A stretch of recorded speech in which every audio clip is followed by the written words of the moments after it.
AG fans, Goji Fan 93 here. Welcome back to the post commentary King of Kaiju series. We are playing as Spacegodzilla, showing off Spacegodzilla. So, as a lot of you do know, if you've been on my channel for a while, you know that Spacegodzilla is my all-time favorite Godzilla character. I know it's a little bit cliche because it's still kind of like Godzilla, and the name Spacegodzilla is pretty cheesy, but I don't care. I love this monster, and he's my favorite just because he's such he has this just like classic villain style to him. Like he's just such an asshole. I don't really know how else to say it, but like, you know, in the movie he comes down, you know, and beats up Godzilla's son and kidnaps him, and then, you know, beats Godzilla's ass in front of his son, and then he leaves while his kid's captured. So Godzilla's like, oh well, now I really gotta take this guy out. And he's really tough. He's one of the toughest monsters Godzilla's fought. I probably wouldn't say the toughest, but he's definitely one of the toughest monsters. And the guy has, like, I mean, he's basically a super evil version of Godzilla, and the spikes on his crystals are awesome. The whole design of him looks awesome. The roar is really cool, and it's just, oh, so cool. So, you know, when the PS3 version came out, and, you know, they didn't have Spacegodzilla, and I was like, oh, that's a little bit of a bummer. You know, they have most of the Heisei monsters, but Spacegodzilla for some reason didn't make it in. But then when they revealed the PS4 version, a little bit later down the road, they revealed that Spacegodzilla was in it, and actually Spacegodzilla was pretty much the poster boy for this PS4 version. They teased him a lot. He had like a big intro cutscene and all that. So, like in the actual intro of the game, like he was actually in the intro. So like he had a bigger role than some of the other monsters in this game did. I mean, obviously, story-wise, he doesn't really have a reason to be in the game, which is most of the monsters. Most of the monsters don't really have an origin or a reason why they are in the game. Yeah, so Spacegodzilla made it in, and that made me really happy. I was super excited to see that Spacegodzilla was going to be in it. And here we go, we have him here.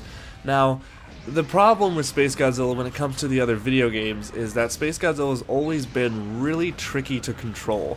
In my experience, I've never liked playing as Spacegodzilla in games because he's very complex, and he's super slow, like really slow, very hard to control, at least in my opinion. I know that there are some players out there that, like, when it comes to Save the Earth or Unleashed, they're really good at him, or good as playing as him, but me personally, I am not good at playing as Spacegodzilla in those games. So when it comes to this game, how does Spacegodzilla stack up? Well, Spacegodzilla he still has a little bit of complexity to him, but because it has such a simplified combat system, and because you only have like, what, 3-4 ways of attacking when you just, you know, combo them and all that, I would say this game is probably the easiest to control him because there's not that many moves with Spacegodzilla in this one. But once again, he's still kind of a far range monster. You can't really go in close. You can go in close, you can do, you know, some close combat, but he can't really, you gotta, if you want to do some good damage, you want to be at a far distance. His tail does a really cool attack. You've been seeing me do that attack where his tail will swing forward and kind of hit them multiple times. The other attack he has is just like smacking them one, like here. Well, I was trying to do it there, but he smacks them 2 times, and then he hits him with his shoulder crystals, which I think is pretty cool. But yeah, right there's that tail attack, and then he obviously has his Corona Beam, signature attack, beam attack, whatever. And then he also has which is really cool, like when you're getting attacked, your special is actually he brings up that shield, which I think is really cool, and it looks exactly like it from the movie, and I really, really love that. That was really awesome. So yeah, he brings that up. The other attack he has, or the other, I guess, move he has is where he can bring up the crystals, so he can form a fortress around him, which is pretty cool.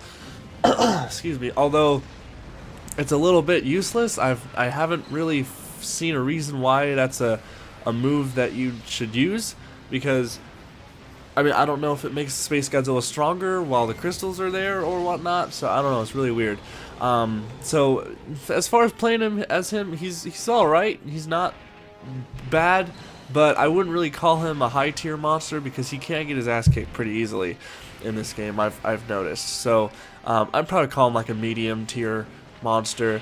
But as far as the design, the in-game character model, he looks fan-freaking-tastic. I love the way he looks. The thing that I really noticed is the detail on his crystal shoulders. Just the lighting effect that's inside the crystals. If you notice, like when you look at the shoulders, try to look at them real closely here.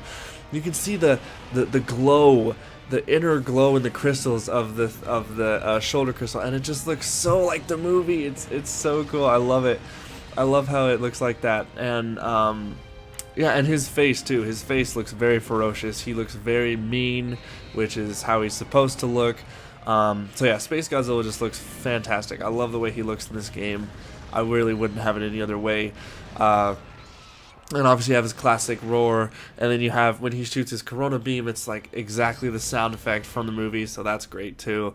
And he also can fly. That's actually another ability that I forgot. He can hover. You've seen me hover before, like you saw me hover, and you also saw me fly. So you can hover for a bit. No, actually he can hover for, I think, a really long period of time. Like other monsters, when they're flying, they have like a limited amount, but then they have to go down. But Spacegodzilla, like, he can actually he can levitate for like ever. Like, and that's a good way to get around the city. Like, you can just hover through the whole place. But then he can also fly. If you hover, and then I think it's if you hit triangle, I believe, he literally flies. And it's really cool. I feel like it was a missed opportunity though for him to fly, where they could have had him transform into that big, like, where he's engulfed in crystals or surrounded by crystals when he's flying in space. I feel like that would have been a really cool addition, like an attack where you fly towards the enemy while you're in that ball of crystals, and you just, you know, smack the monster in the face with that. I think that would have been pretty cool to see.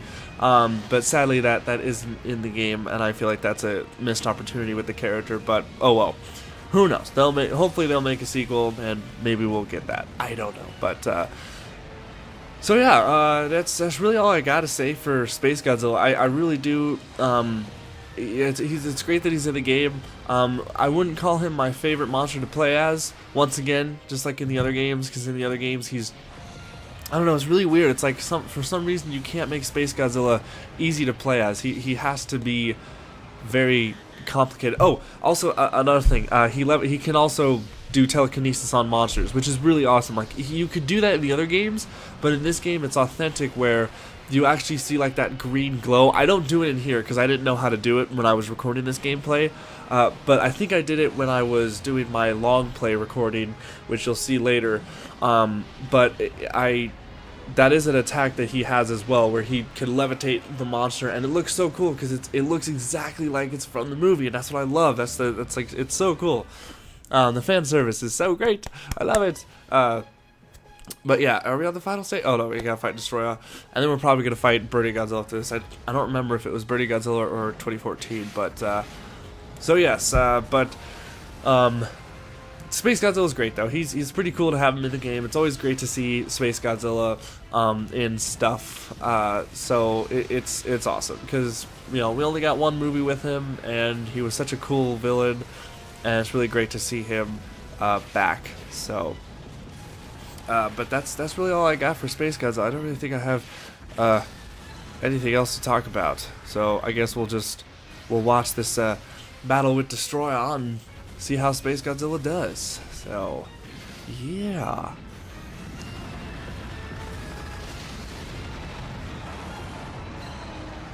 I swear, Destroyer with his horn attack, the range on it is just ridiculous. Which is what I was talking about earlier, that, you know, as Spacegodzilla, you have to be kind of far.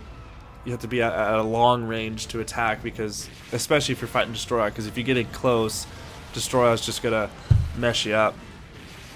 He does a lot of good damage on me as well. He's got me cornered here, actually. Spacegodzilla's like, oh god, what am I gonna do? Hey, look at that combo. That was just ridiculous right there. Yep. Screen's turning red now. Yep.